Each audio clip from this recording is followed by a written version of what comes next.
Let's have a big round of applause for our 5 design leaders discussing the state of design leadership.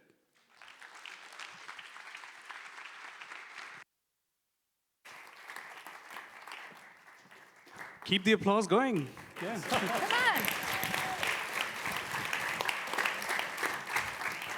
Whoa. Are our mics on? Can you guys hear us? Yes? Hello, hello, yeah. You sound good. Testing. Can you hear me? You sound okay. All right, I'll talk loudly. Thanks for being here. We're excited to be here. This is going to be a really good panel, I think. I hope you're excited to learn some things. I know I am. Before we get started, we're going to do some quick introductions. Iain, why don't you start us off? Oh, I'm starting. So I'm Iain McConchie. That's how you say that surname there. I saw that Preet avoided saying it. I am from Scotland. I have been living in London for about 18 years until very recently. In January, in fact, I moved to LA to take up the role of VP of Design at Headspace. My name is Lisa Platt. I am currently at Amplitude, previously leading a team at PlayStation, and I am a mostly lifelong Detroiter. I've now spent 5 years in the Bay Area learning how to be warm year-round. So hi, my name is Pradeep Nayar. I'm from Chicago. I want to say that I would call myself from Chicago because I've been there 19 years now. So yeah, I am from Chicago.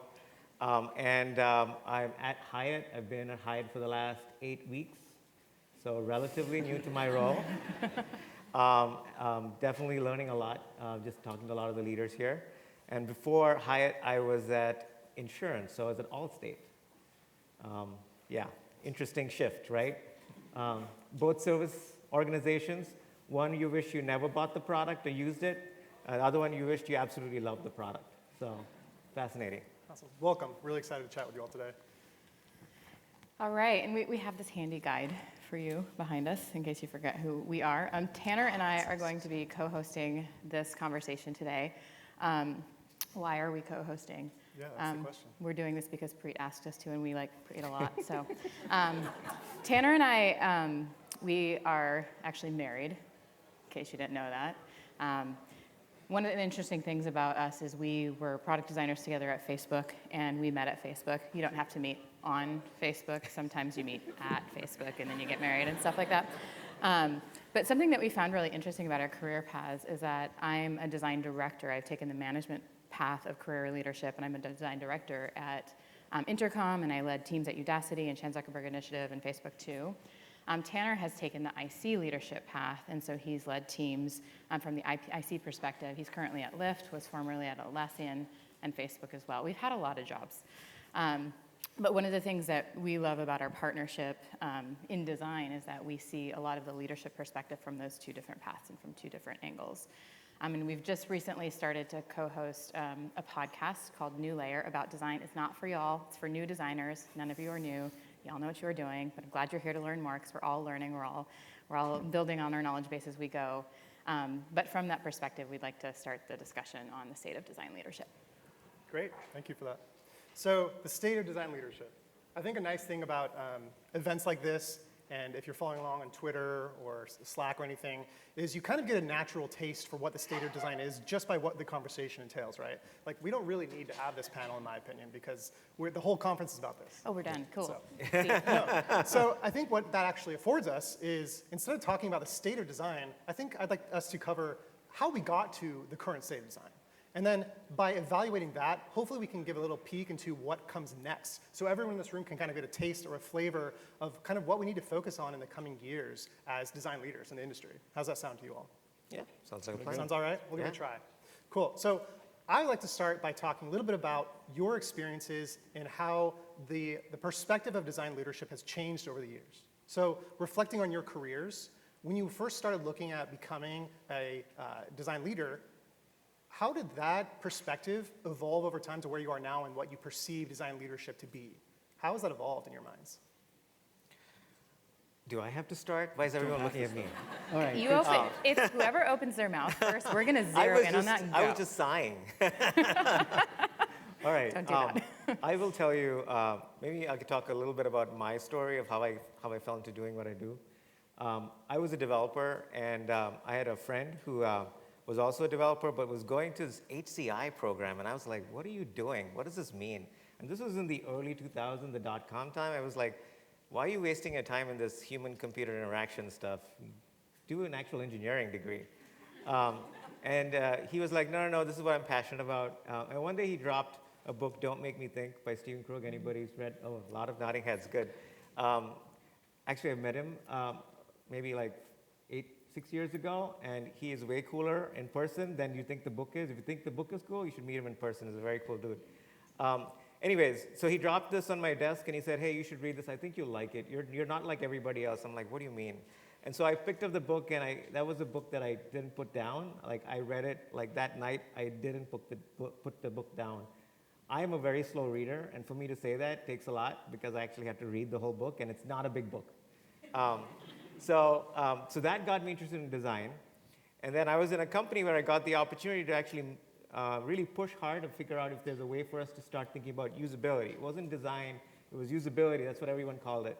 I was lucky enough to be part of a team that was first put together to represent the UX team within Tribune when it was the early 2000s. And 2 managers after people tried to manage us in the technology organization, my director at that time said, you know what, we're going to give you a chance to run this. And I was like, wait, what? I have no idea how to run a team. I'm just barely learning UX right now. I'm passionate about it. I'm reading a lot about it. But he's like, no, Pradeep, one of the things that we feel like you're good at is we know that you're the type of person that we throw you in the deep end, you'll figure out a way to swim. And that's what needs to happen to be a leader in any sort of discipline. And so that was something that I took to heart, and actually is something I tell to people all the time, because again, I wasn't lucky enough to fall into it because I was qualified to do it. I was because people believed that I could actually do it. So that's kind of my story. And do you feel like that need, like you said a second ago, for design leaders to be able to kind of swim even after being thrown in the deep end, do you think that still persists today? I think so too. I mean, I do think that it still persists because our challenges are way different, right? Back then, it was a lot more like trying to make sure that people know what design actually did. Mm-hmm. Now it's more like how can we measure it, which is a whole different story. So the challenges are very different, but I do think there's a need for us to really swim. And if you don't know how to swim, like learn how to swim, right, in the process. Nice. So Lisa or Iain, was there a deep end for you back then when you started versus like what is the deep end now? Yeah, I think very much so. So I actually started on the marketing side of design. My early years were spent designing events, of all things. And then through the marketing side, I learned much more about this thing called the internet. I was coming up through design about the same time you were. Yeah. And I started to evolve. So I got interested in the web through that role, and then started to realize that we didn't have anybody leading that function. Nobody really knew what to do with it. And so for me, it was very much, there was this new technology and this new world in which we needed to be able to compete. And I just had to figure it out because nobody else was figuring it out. So I think for me, it was really about, it has been about that. And then from there, I actually went into enterprise software design, which is quite a big leap from where I was. And so my entire career has been about finding something really interesting that's happening in design and then just figuring out how to do it. So very much a sink or swim. Great. I mean, I feel like I've been very fortunate in terms of my first job was with MTV. And that was somewhere that design was really like revered and valued, and they kind of really pushed a lot on how things looked and the way that they came across on the screen.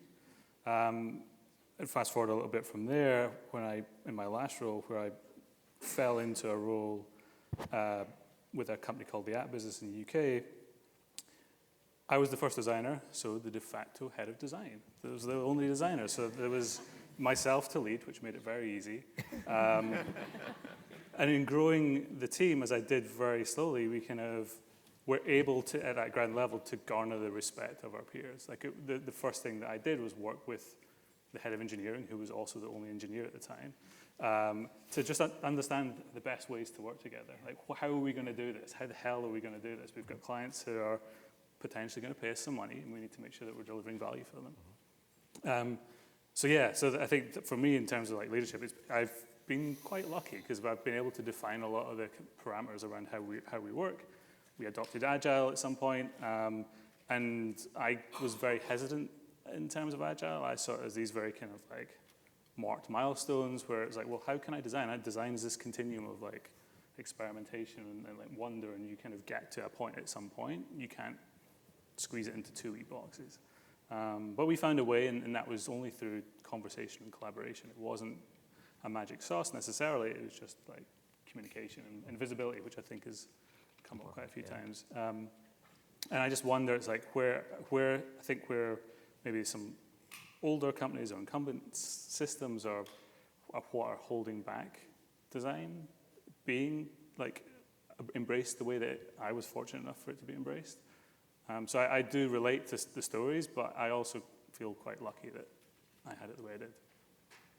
Let's elaborate a little bit on that point of having these incumbents like kind of push back a little bit, or going back to your earlier comment about design now is about measuring and kind of proving our worth, right? What kind of challenges have you faced around that specifically? So as much as design was in a good partnership with our product and engineering, we were a client services agency. So we would go to clients that we work with, like Transport for London, legacy systems that have to keep London moving. And they understood, they had some notion about what design was, but they couldn't, they were really interested in the technical, like how can we upgrade our systems, less how can we make the systems like better. It was a kind of weird dynamic. And it was only when we took to the streets and went and spoke with their staff, and because we were working on projects to enable the staff to be more efficient in their roles, not to replace them. This was like an augmentation of the notepad and pen they normally had. A lot of the stuff they did was with notepad and pen. So we were just saying, hey, if you carry an iPad around with you, you can do all these things, and more. So in doing that, we were able to sort of show, it's like, hey, if we actually spend some time with your staff and query them and understand what their problems are, we can really uncover what we need to do. They had a list, I'm remembering now, they had a list of like 500 apps they reckoned they needed to build. We got it down to something like 30 and said, this is probably the stuff that you need after going out and speaking to them. So yeah, like some companies take a little while to kind of come around to the value of design and inquiry. Does that resonate with either of you? It does. I look back at some of the situations where I've actually made some momentum. It's because I didn't ask for permission, I asked for forgiveness. And I think even no matter how big the company is, sometimes there's opportunities for you to do that. Realize when you're in a big company, it's really hard to fire somebody. So I'm speaking out of my experience of doing this and being in large companies. Like, I can't say that for every company, but I would say that there's a really high barrier for you to get fired. So take a risk. It's not as risky as you think it is. And in that process, like if your hand gets slapped, your hand just gets slapped. You don't get fired. So it's okay. Take risks. He said it, not me. I said it, and you can quote me on. Because when I've taken risks, and you took a risk, right? Walking out and doing something that you believed in, that people are like, yeah, we'll give it a shot. But that is an aspect of taking risk, right? Taking risk doesn't mean like kind of pissing your boss off. Like, that's not what I'm saying. I'm saying doing things differently, and actually when you're doing it, knowing that that's the right thing to do, but in the process, making sure people understand why you're doing it, right? I think it's important. So, go ahead. I know. We're going to fight over who gets to ask what. So I'm curious, because both of you are fairly new to your organizations. Yeah. And Lisa, you've been with Amplitude for Almost a year and a half. almost a year. So actually, we're all pretty new to our organizations, under 2 years, all of us. From this and your past experience, when you're thinking about things like taking risks, do you feel like, how are you able to use those opportunities as newer leaders to the company versus maybe folks who have been around for longer, and the folks that, especially I'm imagining at the Hyatt, I'm making tons of assumptions Go right for it. now. But I'm you know, making a lot it's of kind of an organization that has an instilled leadership. Like, how are you using that to your advantage, or how do you find that hard? Well, there's a lot you can do when you have the new guy card, right? You say like, hey, I'm the new person, so I'm sorry if I don't realize that's the process we need to follow. Ignorance.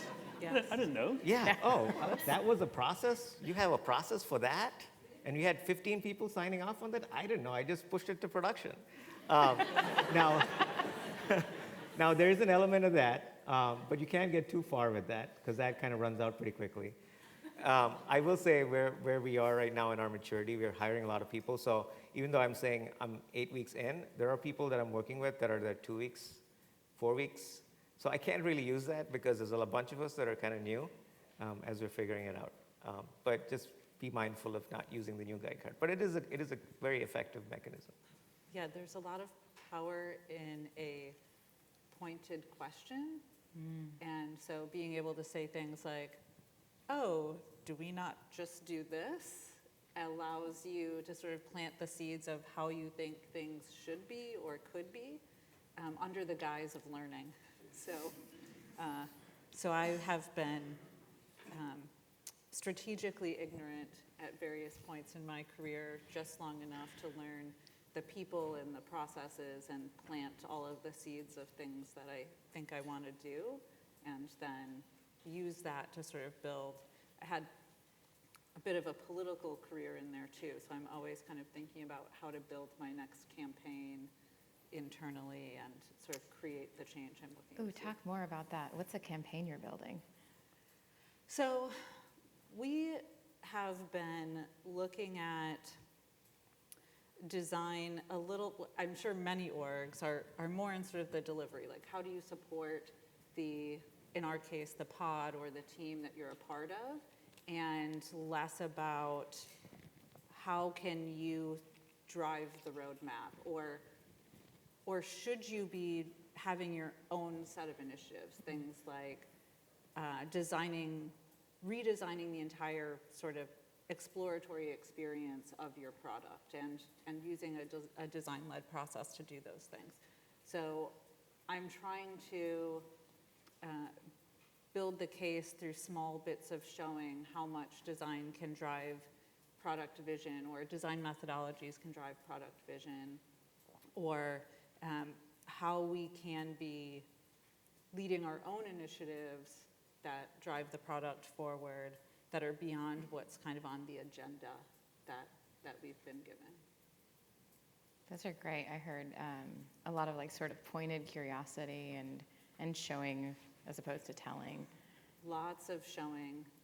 If you use fuzzy words, and I tried early on in my career, I was like, oh, you need to do this methodology, and we need a vision, and like, what does that mean? And until you do it, I learned this pretty strongly actually kind of in my GE years, because a big organization was just like, fancy design words, we don't know what to do with those, you're not like us.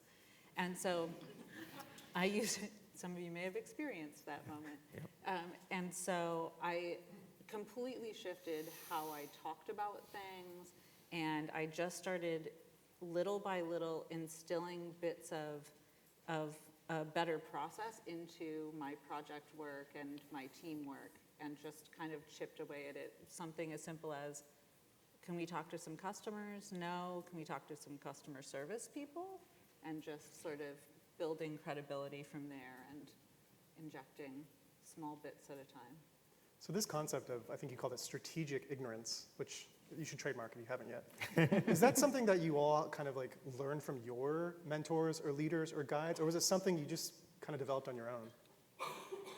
You know, when you say strategic ignorance, I think it's a great term. It's got a little bit of both going on, ignorance and strategy. Popular words. Yeah, popular words, strategery, right? But I would say that I think a lot of it you learn through trial and error. At least that's the way I've learned it. You mess up a lot, and you learn a lot in that process. And I think that's kind of how, at least how I've learned a lot of what I've done. Kind of going back to what you're talking about regarding using fancy words. For those that heard me talk yesterday, might have heard this example. when I was at Allstate, like I was having a hard time getting people to like experiment, be open to the idea of experimentation. And one of the things I realized was a quick pivot was that when you look at the insurance industry, insurance is really focused on managing risk and figuring out ways in which we could mitigate risk. So then I pivoted my conversation into like, hey, what if we focused on figuring out a way to de-risk the product? And suddenly, all of a sudden, the doors open. They're like, oh, de-risking? You're going to de-risk the product from failing? They're like, how do we do more of that? I'm like, I've got this thing.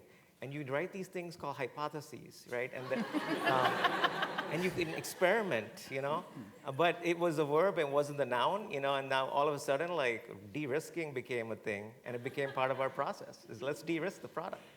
Yeah, that was like the one big thing that we sold ourselves on, was being able to de-risk. So a client would come to us and say, hey, here's a budget we have, tell us how to spend it. And they really wanted to make sure they were getting the most value of that money.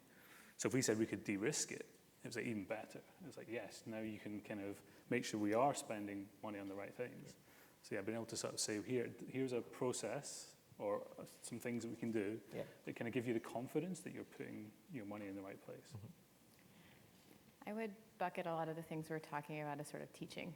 So, and Iain, you talked just a couple of minutes ago about when you started as, you know, the head of design, and you were sort of like teaching yourself because you were your team and your leader at the same time, and then you were working with your collaborative peers, and we're sort of using the strategic ignorance to sort of teach our cross-functional partners. Well, we weren't even being strategic about it. We just were really ignorant to the fact. Okay, so there's two ways to go about this. You can be ignorant, and you can be strategically ignorant, and then we can all just like be partners and be aligned, and that's the world we're hopefully moving to in the next state of leadership conversation. I'm curious, especially as leaders, and I'm going to reflect back on a conversation I had. I don't even know if I had the conversation. Sometimes I see things on Twitter, and I feel like I was really actively engaged in that, but I was really just like going like, yes, I get that. I was thinking about a conversation that happened somewhere in the social media groups about design leaders, and someone was saying, hey, like, listen, I feel like I've been doing this for so long, and I've tapped out. Like, I just know how to do this so well at this point. So to sort of flip the teaching conversation and say, like, how are we still learning? So when we've been in these roles for a while, we get to be up here on stage, and this is fun, and pretend like we're teaching, and we're really just, like, obviously learning a lot. But I'm curious to look at how are you to be better leaders and to continue these great collaborative relationships and deliver great products? How are you investing in your own education and your own learning? That's a good question. I can I go. feel like it's still I know trial again by starts- fire yeah, a little well, bit. Yeah. It's fine, I'll do it. I've got a few.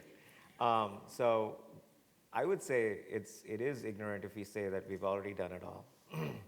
I would say that there are several methods. One I would recommend, if anybody hasn't thought about it, try teaching somebody design. That is way harder than you think it is. In fact, if you think you know what you're doing, try teaching it to somebody. So I had the pleasure of actually teaching for a little while as an adjunct, and I would love to do that, but it doesn't pay enough for me to continue doing that. Definitely maybe a retirement job, but teaching somebody something is a great way to really learn. I would double down on that too, just because like teaching, I've done teaching interaction design, and teaching them the practical application as opposed to like the theory is, yes, I'm with you. The other thing I Carry would on. say is reverse mentoring. And so when you have somebody joining a company who is new to the industry, first job ever, there's a lot you can learn from them. And there is, rather than you having a one-on-one where they're benefiting from your interaction with them, you're benefiting from your interaction with them by learning a lot about what matters to them. And I'll tell you, it's somebody who has hired, at least the last, I won't say last 2 or 3 years, I've hired a lot of folks that are from a different generation than me. I have been humbled by a lot of the things that they actually think are, when I say they as people who are new to the industry, think that what's important for them is very different from what was important for me when I got my first job, right? And so reverse mentoring I would highly recommend, because that's a great way for you to actually learn and actually understand what people care about. And what's the quick definition of reverse mentoring? This is my definition, so don't quote me on it, but it is really about, rather than, typically mentoring is where a teacher teaches a disciple. This is where the disciple teaches a teacher. So it's an interesting, again, I'm sure there's an actual definition, so don't quote me on this, but this is the way I look at it. I actually got first introduced to this by somebody who used to be my boss's boss, where he would have one-on-ones with me once a month, and he would get more value out of it than I first of all, I got a lot of value out of it, but he would sometimes say, Pradeep, by talking to you, I understood what this means. And I'm like, oh, I did not realize that was helpful. He's like, no, I like these one-on-ones. I'm like, I like them too. So it worked out. But it's a process of kind of learning from one another. And Lisa, a second ago, you said that you learned primarily through trial and fire? I have a lot of experience in different types of companies and different types of teams, but they're all just small tools to use to apply to your new place. And so I'm just pulling from those pieces and putting things together and kind of seeing what works. And then you're always working with different people and different dynamics. And so a lot of it is around how do I take those things, apply the right things here and leave sort of the right things behind. And that's always sort of a calibration process. So yeah, still learning as we go, just by kind of seeing what works in those circumstances and what doesn't.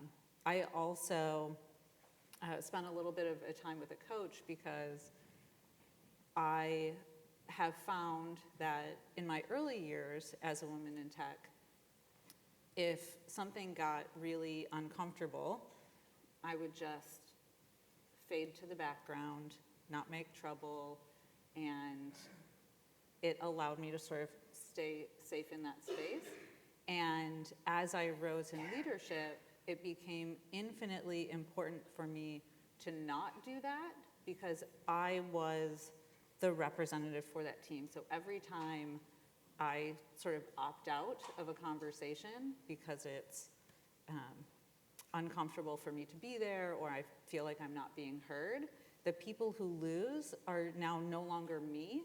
It's my team and the other women in the organization. So every time I don't speak up that I think a potential candidate is sexist, or every time that I don't speak up for the value of design because there were too many loud voices in the room and I was the only woman, other people lose.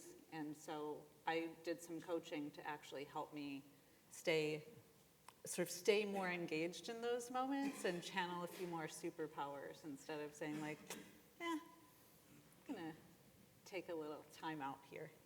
This is so important, this advocacy piece. Is there any like tools or tactics that you can share that you learned from your coaching?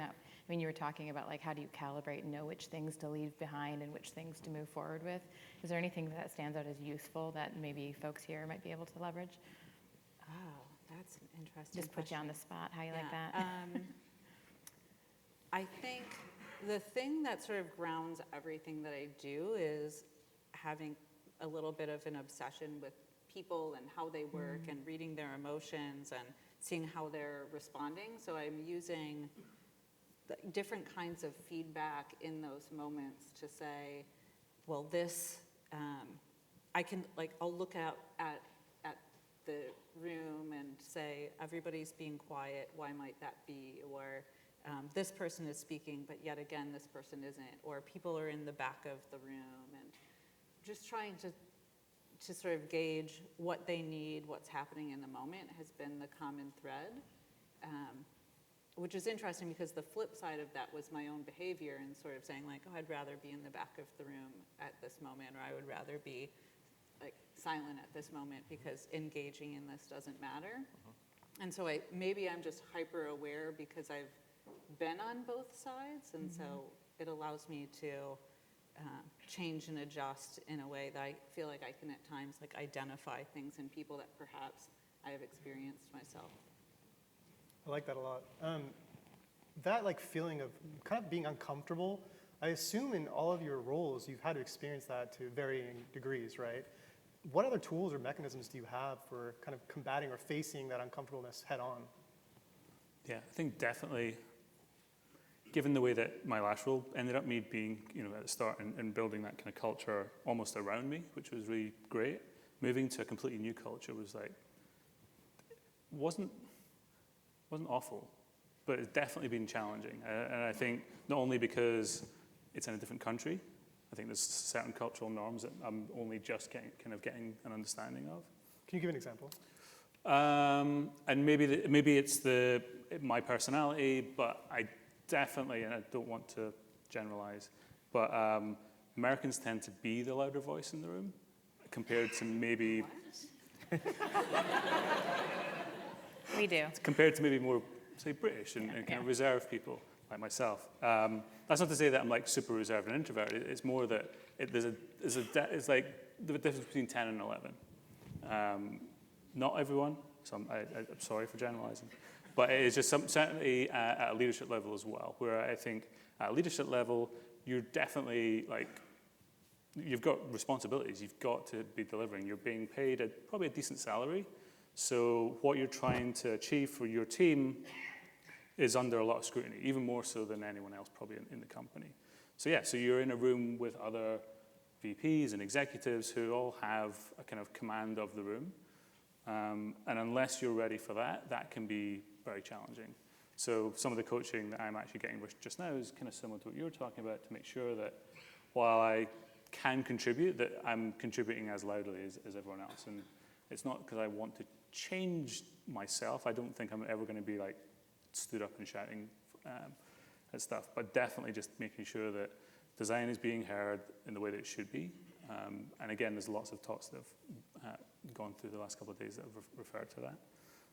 So yeah, that's the kind of coaching that I'm looking for, and it's definitely a challenge. One of the things that I've been doing more recently is, and I've heard this from somebody, which I think is pretty sound advice I'm trying, is having your own personal board of directors. I don't know if anybody's heard that, but it's the idea of having people that are not just mentors, but people you go to for specific things, but are really helping you, guide you as a person, as an individual, finding your purpose and your journey.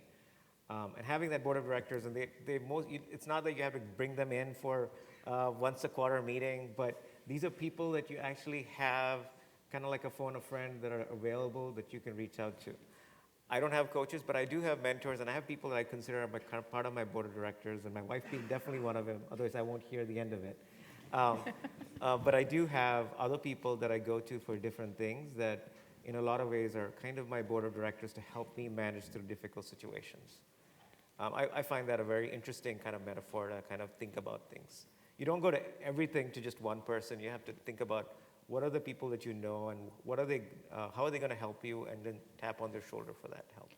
So as you move through, especially since you're newer to your current role, as you move through your career and your role, how do these change over time? Are these people that you carry with? I mean, obviously your wife needs to like keep going with you, but as far as, do you bring them along? Do they change as you go to a new company, a new location? It could come along. It depends. Like if you take that metaphor further, if you're a company and your position changes and you think about your go-to-market strategies changing, then you might need to think about swapping out. Go-to-market strategy. Yeah, then you need to swap out your board of directors. I would say, for the most part, a lot of them are things that are more foundational, so I feel like they still stay.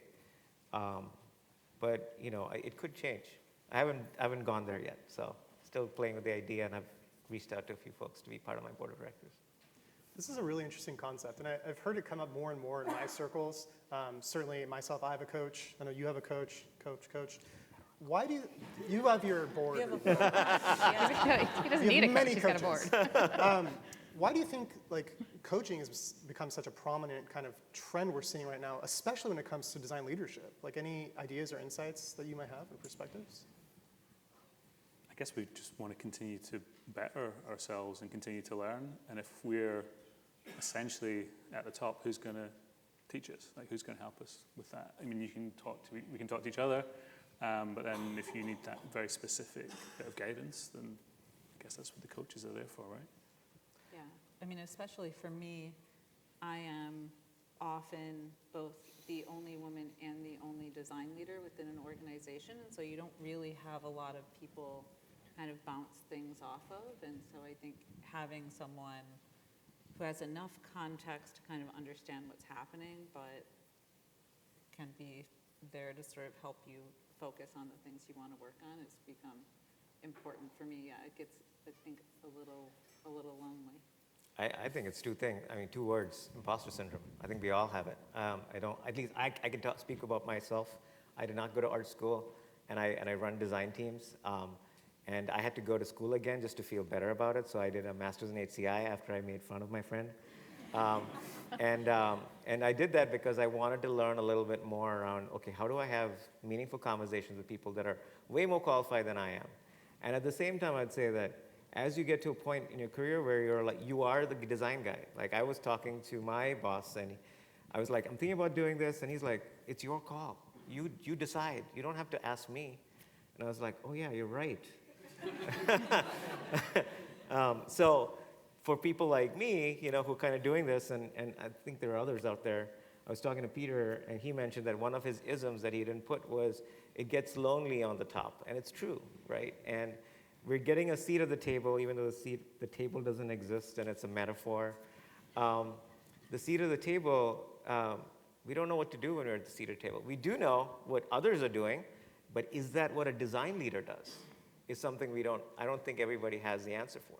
And having the freedom to make that call without having a lot of other inputs from other design leaders, especially those who have context, is both truly empowering and truly terrifying. Yeah. Because you don't necessarily have a ton of feedback to know if what you're doing is the thing you should be doing. And honestly, conferences like this are great because I get to speak to other people and say, all right, here's what I'm thinking. Does that make sense? Like, yeah, it does. Here's what I'm doing. Like, so that's a benefit of coming to events like this, where we get to speak with people who kind of having similar yet different challenges. That was going to be my next question, actually. It's nice that we have a forum like this where we can kind of open ourselves up a little bit and get those other perspectives. It's very insightful. Do you think there's value in maybe having this conversation more externally and exposing it even to those we lead? Like, there's a lot of vulnerability there. And as leaders, I think we want to stand up and convince others we know what we're doing. But at the same time, we have to be honest and open and transparent, right? Yeah, I think I was 6 months in, so I've only been in the role since February this year. 6 months in, I actually sent my team a feedback form and said, hey, what am I not doing? What have I missed? I had a vague plan, a kind of 90-day-ish plan that became a bit longer than 90 days. But that 6 months point, I felt, okay, I can see where I've made some impact, but is it being felt across the whole the whole business? And I got some really good feedback just by asking. Now, not everyone is willing to give feedback, and a lot of it was kind of praise with hidden, like little nuggets. You kind of had to dig for it because no one wanted to sort of criticize their boss. But just by asking is what I've been doing so far. And there's a few things that are really actionable as a result of that. Yeah, I would say similar to that, like kind of a plus delta activity, kind of getting feedback from the team. It's kind of another format of retro, just getting feedback. That way it forces people to say what was positive, so plus and deltas where we're not meeting expectations. So it forces them to kind of do both. Otherwise, it's easy to just put one text field and everybody just types what they feel like. And you might get the shit sandwich, but sometimes there is nothing like that. It just is, oh, you're doing great. I think visibility is very important. I think it's important for your team to understand what is it that you're dealing with. But at the same time, you want to be careful because you don't want them to freak out, right? So it's a very fine line, and you have to kind of be mindful of how that plays. And I've been trying this in this new job. It's 8 weeks, and I've still stuck to it. Is I send weekly emails of just how my week went. Just a retro. It's a retro of my week. I send it on a Saturday, and I say, I don't expect you to respond to this. It's a Saturday email. That doesn't mean you send emails and respond to it on a Saturday or Sunday. But that's when I just get time to wake up in the morning, just like I wake up on a weekday, and actually spend some time thinking about how my week went and write about stuff, right? And how honest are you?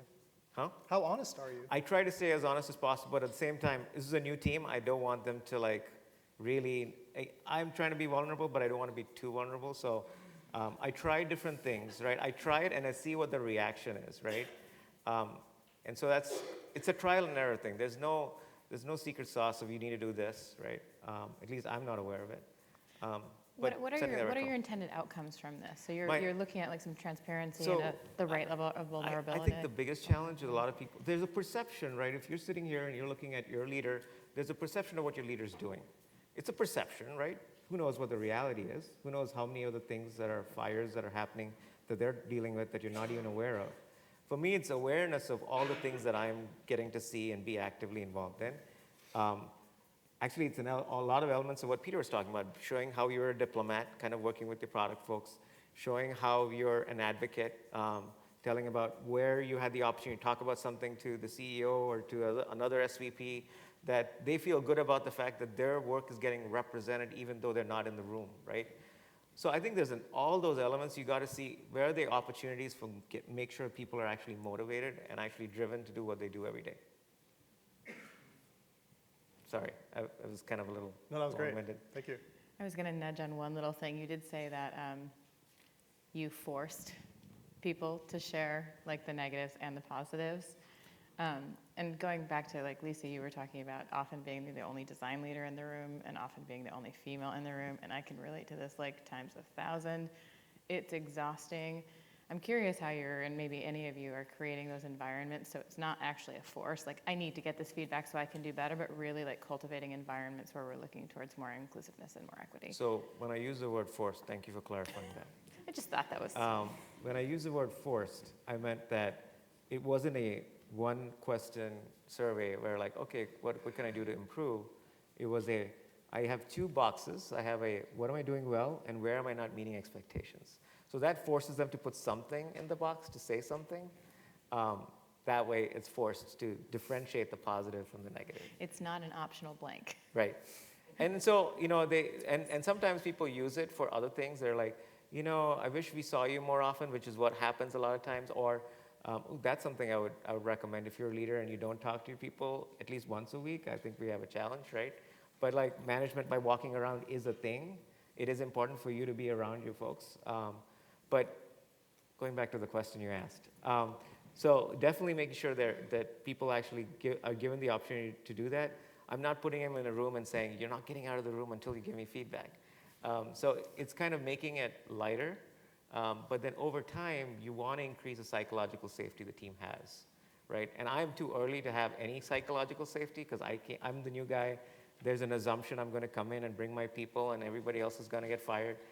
So I have to work against that, right? And kind of make sure they feel that I'm here to bring some calm. I think it's important that we not read as untouchable. A lot of times people see us later in our career when we've made so many of those early mistakes.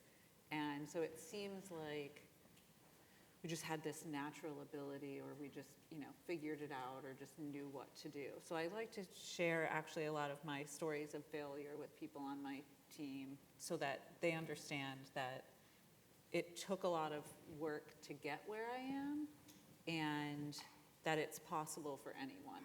And it's not some magical thing. So I think for me, like, it's always about being willing to share first. And that is a scary place to be because I'm telling a bunch of people who are putting their faith in me all of the things that I've screwed up over time. But at the same time, how can I expect them to be willing to share their moments of failure with me if it seems like I never make these mistakes? And so I think, yes, protecting them from some of the chaos and doing a lot of the pushback at various levels to keep that from filtering down. But I think being real humans is super important for me with my teams. Yeah, you can't put the perception you're superhuman. There's a huge, huge element of showing you're human too. We have kids and family too. We can't work more than 40, 50 hours, maybe even 50 is pushing it. But we have lives that go on. So trying to keeping it, and think about when you send emails, like random things like that matter too, right? Like I was saying, Saturday mornings, and I kind of put the caveat, like it's a Saturday morning, it's a ritual thing, so don't please respond to it. And now you can schedule emails, which is interesting. So you can schedule. That's very good. We have a technology. We have a technology solve called those, yeah. scheduling emails, but I'm kind of a late adopter for that. Excuses, no. I am, go ahead. One of the things I wanted to get into on this panel was like, what's broken? Like, let's get into fights and like talk about stuff because that would be really interesting and fun. But maybe not right now. When you're talking about, we've all made mistakes and we've learned from them, I'm curious, are there things that you think that we're making still in our day-to-day and maybe modeling behavior that we don't want to see from our people in terms of giving them the balance they need by sending off Saturday emails could be one of those.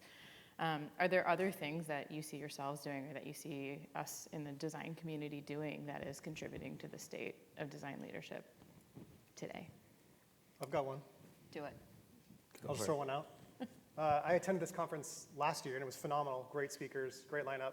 But something I noticed, and sorry in advance for this, but there was a lack of IC leaders in the room, like myself.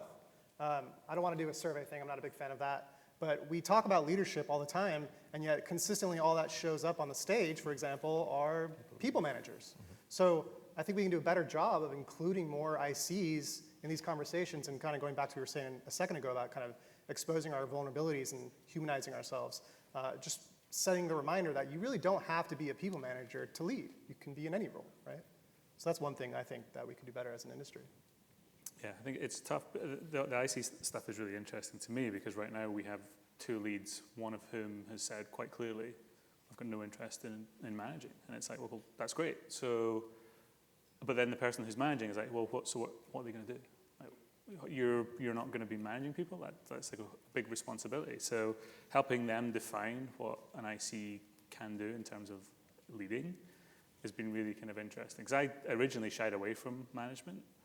I saw people getting promoted around me and thought, no, I'm quite happy just like drawing and like getting on with that kind of stuff. And then when it was kind of thrust upon me, it was a nice evolution. It was like, okay, well, I'm just going to have to do this. But the IC stuff that we're working with now over at Headspace is really interesting to try and make sure that we have a very clear path, and we've got a growth framework in place that helps, chart that as progress as well. And I can't remember where we lifted it from, but we didn't develop it ourselves. There's just so many good resources around that we kind of have evolved it into some for ourselves. And I really, agree that a lot of this people who have been on stage are probably managers and not the ICs. Maybe there's the IC design leadership event that we need to. Let's get started. Yeah. Well, there is. There's the ladders piece Ladders, of this yeah. that Friedl has put on. Yeah. I do think it's really interesting because, there are great progression frameworks out there. Peter has one. Intercom.design has one. Johnny Birch has done a great job on progression.fyi of getting those frameworks. And then there's this question of like, how do you match that with an actual business need and create those pathways and actually make space for those? And there's a lot of folks who get sort of stuck at that senior IC level and they're like, where to next? And it's a supply and demand thing. Like we're growing our leadership base, but it still means, design is a much more recognized profession than it was 10 years ago. And so we're sort of in that place where we're at a little bit of a bottleneck and we need to figure that out. So I 100% agree with that. What are the other things that come to mind, mistakes we're making? Obviously we've had a whole conference about a lot of things we need to be doing, but from you personally. So mistakes in the sense like mistakes that we as a community are making, that's pretty loaded. I'm going to be slammed if I say anything now. Once in a lifetime. I would say the mistake we're making is keeping us exclusionary from everybody else. And I say that in the sense, this should be a conference that everybody, like people we work with, attend. This is not a design leadership conference. This is a leadership conference. That's the way we should be treating it. And not just this, I would say, so earlier this year I was at Mind the Product. Has anybody gone to Mind the Product? Show of hands. Oh, we got 4 or 5 people. Amazing. Mind the Product is a product conference, and I went to it as a designer. I will tell you the responses I got and people ask me like, oh, you're at Allstate. What kind of product are you working on? I'm like, oh, I'm a design guy. They're like, oh, what are you doing here? Was one end of the spectrum. And the other end of the spectrum, it was, where are the designers? I wish I brought my designer here. So I think we're creating all these conferences that are very focused on people fitting in a box. And I think we have to try to kind of break that more and more. I would recommend, if you haven't gone to Mind the Product, every person in this room needs to go to Mind the Product. In fact, what's funny about it is this year's conference, their main focus was, how are we building the right product? Does it sound very familiar? So I think there's a lot that we can actually learn from each of our disciplines. And I think us kind of sitting in a box is causing trouble.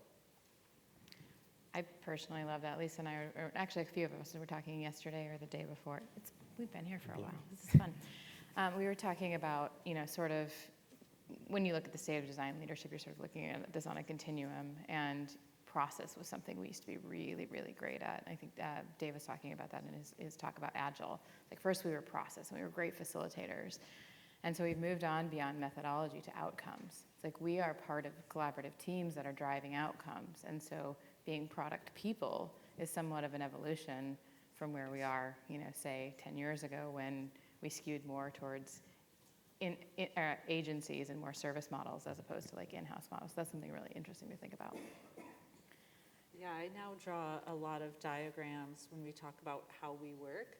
It's really about, early on it used to be like the designer does this and this person does this, and really sort of dividing and conquering by role. But now it's very much a model of where do we partner on which things and with whom. And it's interesting the response I get, because it's like, oh, well, does it make sense to have 3 people doing this thing together? And is that wasting resources? And is there a better way to attack this? And a lot of it comes from, I think, those early models of if you each play a particular part, then you can get more work done. But I think we're at this point now where we need to be having many more conversations around how do you get better work done? And a lot of that comes through that partnership and alignment and those like strategic moments that I don't think that we were strongly a part of early on. I love that. Well said. So we've got just a few minutes left, and with that time, I think we're going to open it up for some QA. So we already have some questions. If you don't know yet, you can use the app and use Slido to ask some questions. The number one question we're seeing right now is, how do you find a coach? Or I guess in your case. Yeah, how do we find a coach? Did you ask this while we were? I didn't ask this. Amplitude provided me with the opportunity to have a coach. I reached out to another woman in senior leadership there, and I said, hey, I have this thing that I feel like I could get better at. Do you have any resources for me? And she said, actually, we're about to hire a coach. And I was like, I would like to be the first person to try out the coach. And they made it happen. But honestly, I had gone many years struggling with this and had never asked for a coach and never reached out. So that first moment, I think, made a really big difference. But yeah, actually, it was company provided. So. Yeah, my last company that I worked at, the founders were seeing a coach, and I just said, hey, can I get in on that? Just because, if they are getting coached, like, why shouldn't I be getting coached? So I'm trying to remember his name now. John was the guy. Really great guy. Was a veteran coach and was just able to kind of really help, really expose me to the kind of value of HR and everything around that. It was never normally associated with our role. And then at Headspace, so my boss Caroline, she's the chief creative officer. She had a coach. And I said, hey, can I get on that? So yeah, just making sure that it's available to you is great, and asking for it when it's available. So in both of these instances, you kind of just it sounds like you just leapt at the coach that was available. Yeah, why not? How do you know whether or not the coach is good and worth your time? You normally know after the first phone call. Coaching is so much like therapy. Everyone should go to therapy. But sometimes you meet somebody that you can talk to and it's amazing and you connect, and sometimes you're like, I will never trust this person with my personal things or my professional things. And so there are some, just to give a practical thing that you can take away, there are services, one's called Better Up, where you can go and find a coach and find a match. And the whole arrangement is have a session. If it doesn't work out, cool. Say peace out, move on to the next one. That's fine. I mean, there's lots of coaches. I see a lot of just peer design leaders who are becoming coaches too. There's lots of folks. I think a few of our speakers today are doing coaching practices too. So there's tons available, but we have to look out in the community, and you have to be really intentional about what you're looking to learn, because if you go in and just say, coach me, they're going to be like, how? But if you go in and say, I want to get better at cross-functional communication, or I want to get better at leading through vision or something like that, they'll really be able to focus in and help you with that. And if that's their skill set, then you have to check the pairing too. But you could probably Google tons of things. I think there's something really to keep in mind is it doesn't have to be a design coach. Like a leadership coach will take you leaps and bounds further than no coach. Having a design coach might be something you need if you're looking for support in your functional design leadership. But really, so much of the things that we do as leaders are not just about the process of design. They're about the process of product and the process of, running a business and being successful as a business. So my 2 cents. Yeah, I just want to highlight that better up that you mentioned. A lot of the times companies will like partner with that company and like help get employees coaches. So definitely look into that. And ask to expense it. Most companies are like, will easily put that under your L&D budget. So it can be expensive. You usually don't have to pay for it either. And it's such a benefit to your own practice. If you become a better leadership with a coach, it's a great investment for you. Another question at the top of the list right now, I'll just read it. Do you have experience with design leadership reporting up to product executives? And if so, what are some of the challenges in that context? I don't have experience, but I have seen it in practice. So a lot of the clients that I used to work with would have that structure. And sometimes it can work really well. It just depends on who is the person who's in charge of product. But I'll defer to someone who's actually experienced it firsthand. Yeah, I currently report to product and have previously reported up through product and or engineering. What are some of the challenges that you've had to face as a result? I think the idea that product then also represents design at the executive level, and it can be really hard for a product leader who maybe appreciates design but doesn't understand sort of the nuances of design or what a design team might need or how they might play a part in the organization. That disconnect at the executive level can leave a pretty big gap, I think. You also report up to product? My last 3 roles have all been to a VP or SVP of product. And when I chose Intercom, one of the reasons I chose it was because our co-founders and the SVP of product are all former designers. And so it's one of those, I have a list of things I will deal with and things I will not deal with. And on the things I will not deal with list, it's like I just don't want to, again, have to fight the fight of getting design the seat at the table. It's something I can do. It doesn't bring me energy. It doesn't bring me joy. So I've been in the situations where the VP of product is a bad situation. I've also been in scenarios where it's a good situation. So it sort of depends on the context of, are they your advocate? Do they have experience? What does that mean for your role rather than just, is it a bad thing? So when Tanner and I do our podcast, we're like, for every question, it's just kind of like, is that a good or bad? It depends. I don't know. Like, what's the context? Like, let's dig into that and figure out. So I reported to technology, marketing, product. So I've had the whole enchilada. I would say right now where I am, I report into product, but it's interesting. I would say product, but it all depends on the leader. Mm-hmm. And the reason I say I would say product is because he has engineering, product, and design. So even though his name is Chief Product Officer, like he's essentially looking at all the 3 roles. So it's truly not product as we know it. It's more than just product. It's not the bad product. It's the good product. You could say that. I think a lot of it depends on the leader. Totally. That's fundamentally what it is. Another question for the 3 of you. In your companies, in your position, or just from your personal perspective, what exactly is the role of a principal designer or someone at the top of the IC ladder? What do you see as their responsibility, their role? I think I talked a little bit earlier about some of these design-driven initiatives, thinking about things like a person's like workflow through your entire product, things that individual teams wouldn't necessarily tackle. Those are things that I would love to get more principal designers involved in just helping us solve those big cross-cutting problems that nobody else is looking at, things that tie into other parts of the organization, things that are just really complicated problems to understand and take a great toolkit of design methodologies and business skills and all of these things to be able to pull together. I think we have a lot of opportunity. We staff a lot of people to do the work, but we don't necessarily staff a lot of people to drive the work and drive the agenda. So today we have, 8 weeks in, but already some of the changes are happening. Today we have people kind of embedded in pods, and the pods are kind of getting up and stood up like in the next month or so. And with each of these pods, we have designers embedded, and the pods are all part of a portfolio that has a director of product, which is great.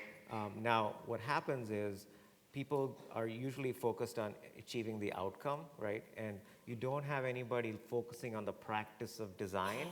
And this is why I hired a principal designer who started last week, who's really focusing on the practice of product design across all the pods, so that people don't forget the focus on the craft and are just focused on the outcomes.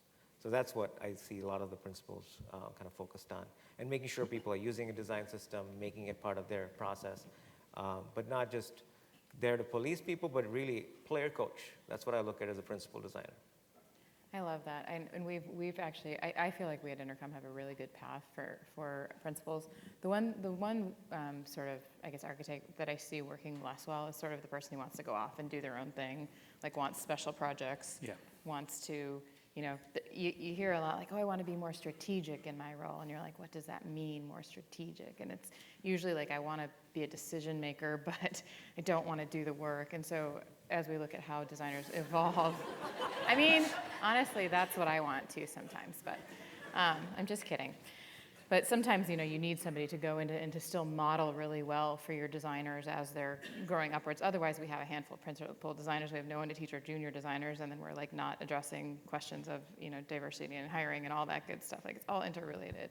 But making sure that they're still connected to the work in a way, even if it is sort of that cross-cutting area that they're working at, and still being within, you know, the core of what we're doing, rather than like, okay, now you've graduated and here's this special thing over here, because then all your other designers are going to aspire to that, and it's not sustainable. Well said. So unfortunately, we are out of time.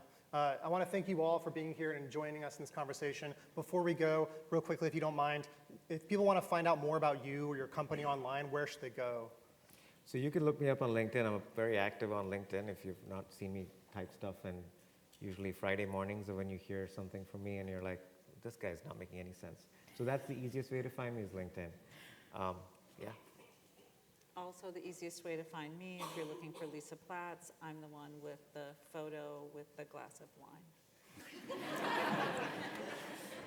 You can find me on Twitter. It's I and then the awkward surname afterwards. That's where you'll find me. Cool. How about you?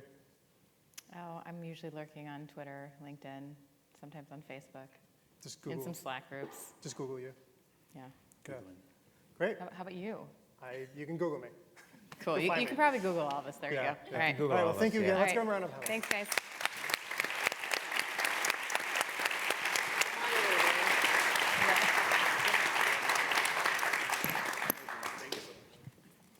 Thank you, Jasmine.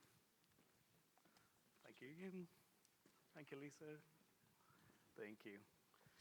Big shout out to Jasmine and Tanner for co-moderating the panel. Now.